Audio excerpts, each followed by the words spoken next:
Yo, what's going on, guys? My name is Alex, and today's video we're going to be going over who I think are going to be kind of the players who are going to be in the running for the Defensive Player of the Year award. Quickly, before we do get started though, I do want to go back into my MVP video that I did post a couple of days ago, and I totally forgot to mention now that all of these awards are going to have a 65 game minimum requirement. This is something that is new, which is why I forgot about it. So with this new rule being in place, I think the guys that I didn't think were going to win MVP, I think it just makes my reasoning a whole lot stronger. I really suggest you watch that video. It's a really good one. But now we're going to get into the Defensive Player of the Year. And I have a good amount of names on my list of players who could potentially win it. I think some of them have some cases, but there's probably going to be some sort of reason why they probably won't win it. And we'll just start off with players in the Eastern Conference. We can start off with the Miami Heat. Bam Adebayo, I think, always has a really good chance of being a Defensive Player of the Year candidate. He's one of the most versatile defenders in the league, being able to guard on the perimeter and in the paint just as a rim protector. And what's been really weird about Bam is I don't think the media really gives him the proper credit for just how great of a defensive player he is, because I think a lot of that credit of just how good the Heat are, it's accredited to Jimmy Butler and how great he can be in the playoffs.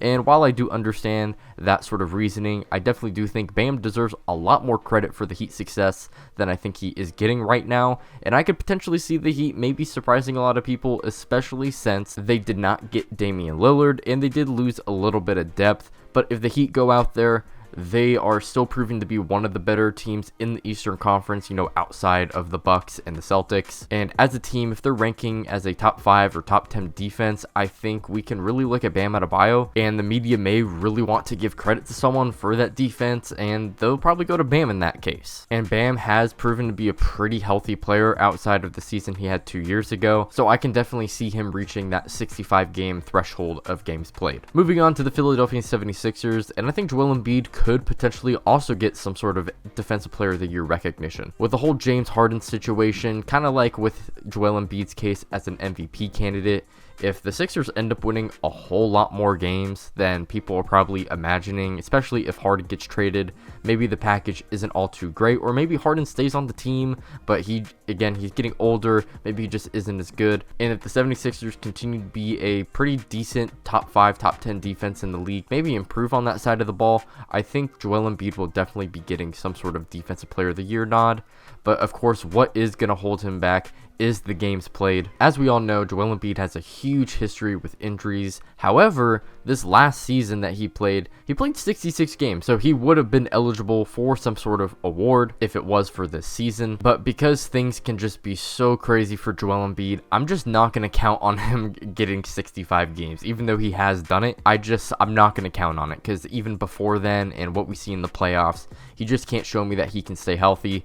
So I'm not going to give him the benefit of the doubt. Now we go to the Milwaukee Bucks, and they have two candidates, I believe, Giannis and Brook Lopez. But for me, Brook Lopez, I think last year was really going to be the year. If he was going to win it, that was going to be the year. He's just going to continue to get older. However, as I say this, every single year he gets older, he gets better. So I don't really know what to do with Brook Lopez at this point. And Giannis has won the Defensive Player of the Year award. It's been a little bit as well, so I think voter fatigue could potentially not be a factor anymore. And I think with the Bucks getting Dame, if the Bucks start winning a bunch of games and they continue to be a great defensive team, I think someone is going to get a lot of credit, especially if Drew Holiday is gone as well. Someone's got to get the credit. So it's going to be Brook or Giannis. And I think it would probably be Giannis more likely than Brook, because again, Brook is getting older. And Giannis, I think he should be out there trying to be one of the best defensive players in the league. After a really disappointing first round loss against the Heat, I think he should be looking to kind of prove everyone wrong and show that he really does belong as one of the best players in the league and prove it into the postseason. But it's got to start in the regular season. And if he wins the Defensive Player of the Year, I think he's well on his way to proving people wrong once again. Then we have the Cleveland Cavaliers with Evan Mobley, and he is honestly one of the best defensive prospects I think we've seen in quite some time. I can't think of someone who in their second year was already a runner-up for Defensive Player of the Year. Maybe Tim Duncan or Kevin Garnett at some point in their career. I don't know 100%. Those are just kind of the names that come to mind. But those are some pretty big names to be comparing Evan Mobley to as a defensive player. And I think Evan Mobley definitely made a really good case towards the end of this last season. However, I think people just kind of made their minds on it was either going to be Brook Lopez or Jaren Jackson Jr. So if Evan Mobley from day one can show that he is the Defensive Player of the Year candidate and prove it for the entire season, I don't see why he can't be in the running for it and either win it or at least come second. In that case, again, the versatility from him is insane. The rim protection is great. I think Evan Mobley just has to be a top 3 candidate for this award. Now we're going to move on into the Western Conference, and Jaren Jackson Jr. for the Grizzlies, he won the award. I don't see why he wouldn't be in the running again. He's one of the best rim protectors, help side defenders in the league, and with Ja Morant missing the first quarter of the season, if the Grizzlies come out to a really hot start and it's led by their defense, I think Jaren Jackson Jr. will have a very strong case in the beginning of the year, and as long as he's able to continue that sort of pace when Ja Morant comes back and the Grizzlies are still a great defense, I could very well see him repeating this year. I think Draymond Green for the Warriors could also potentially put his name into here. Just 2 seasons ago when Marcus Smart won Defensive Player of the Year, I think Draymond Green, if he had stayed healthy, I think he would have won the award, but again, it's the games played, and if we just think about the fact that he is getting older, I don't know if he's going to reach that games played mark.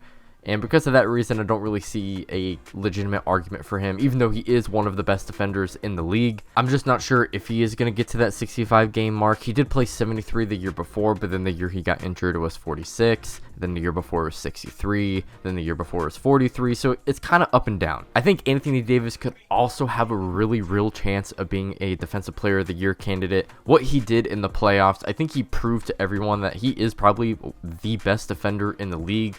But what's truly holding him back is those games played. If Anthony Davis can play 65 games this year, I would actually pick him as my Defensive Player of the Year candidate, especially if he's playing the defense that he played in the playoffs and he translates that to the regular season for more than 65 games.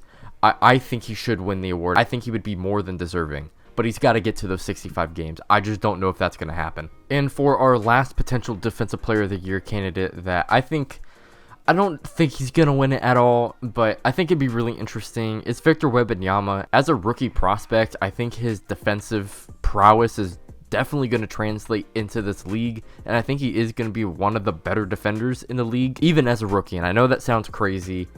I think because he is a rookie, unless he's just so dominant to the point where we just haven't seen anything like him before on that side of the ball, I definitely do think he has flaws in his defensive game, but I can definitely see just the hype of Wembanyama if it actually translates to a really great defense, and maybe the Spurs win a good amount of games, maybe just more than we're kind of expecting. So I do think they are going to be one of the 3 worst teams in the league, but maybe let's say they are maybe like the 20th or 21st best team, and it's because they were just so much better defensively. Maybe Wembanyama has a case. I don't really think he's going to have a chance to win it, but I think it would be really interesting. Now, for who I think is actually going to win the award, I think Jaren Jackson Jr. will be repeating. Again, Ja missing 25 games I think is really going to help his case, and if he can come out to a really good start, being motivated by kind of people doubting his game, especially as a rebounder from the FIBA tournament, I do think Jaren Jackson Jr. will make a strong case in the beginning and just kind of hold it for the rest of the season.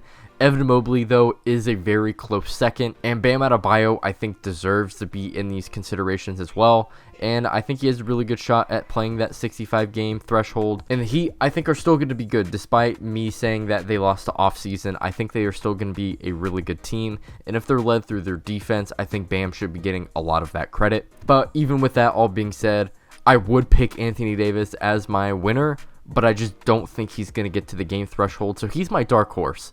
If he gets to 65 games, I think he can win the award, but it's really just predicated on the games played. But hey, those are my thoughts on who I think is going to win the Defensive Player of the Year award. Let me know down below what y'all think. If you enjoyed, make sure to like and sub. I'm trying to get to 1,000 subs by the end of the year, so it means a lot. Make sure to check out my socials down below in the description. You can also check out this video somewhere on the screen.